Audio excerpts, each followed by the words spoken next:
ગુજરાતના મહત્વના સમાચારની શરૂઆત કરીએ વડોદરાથી તો વડોદરા મહાનગરપાલિકા દ્વારા અર્બન ઇનોવેશન ઇન્ફ્રા સમિટ યોજવામાં આવી, જેનું ઉદ્ઘાટન આજે રાજ્યના મુખ્યમંત્રી ભૂપેન્દ્ર પટેલે કર્યું હતું। વડોદરાના વિકાસને નવી દિશા આપવા માટે સહિયારા પ્રયાસોને ભાગરૂપે આ સમિટ યોજવામાં આવી હતી। વડોદરામાં યોજાયેલા અર્બન ઇનોવેશન ઇન્ફ્રાસ્ટ્રક્ચર સમિટ ખાનગી એજન્સીના સહયોગથી યોજાઈ હતી। રાજ્યના મુખ્યમંત્રી ભૂપેન્દ્ર પટેલની વિશેષ ઉપસ્થિતિ રહી હતી। આ સમિટમાં વિધાનસભાના મુખ્ય દંડક, ધારાસભ્યો, મેયર, મ્યુનિસિપલ કમિશનર, બીજેપી શહેર પ્રમુખ સહિત વિવિધ વિષયના નિષ્ણાંતો અને મનપાના અધિકારીઓ અને પદાધિકારીઓ ઉપસ્થિત રહ્યા હતા।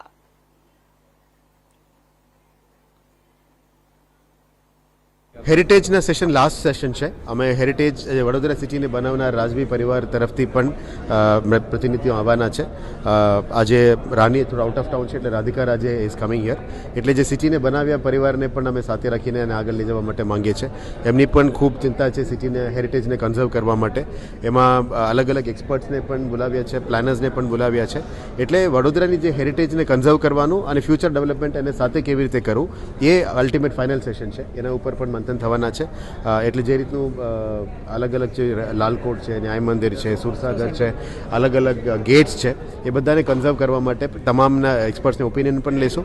આવનારા દિવસોમાં ટાટા ટ્રસ્ટને પણ બોલાવીએ છીએ, જે સૌથી દુનિયાના મોટી ટ્રસ્ટ છે જે હેરિટેજ કોન્ઝર્વેશનમાં કામ કરી રહ્યા છે। અલગ અલગ અર્બન પ્લાનર્સને પણ બોલાવ્યા છે। રાજવી પરિવારને પણ સાથે રાખીને આગળના પ્લાન અમે બનાવીશું।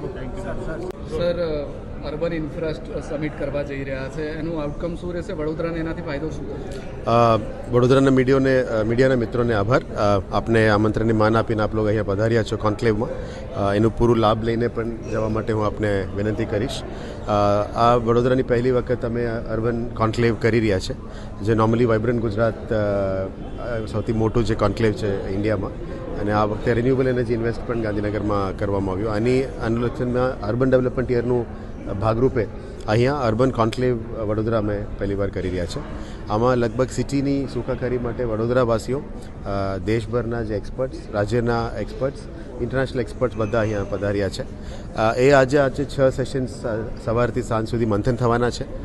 વડોદરાની વિકાસ 2047માં વિકસિત ભારત અને વિકસિત ગુજરાતને સાથે આપણા વિઝન કેવી રીતે જોડવું જોઈએ એના ઉપર મંથન થશે।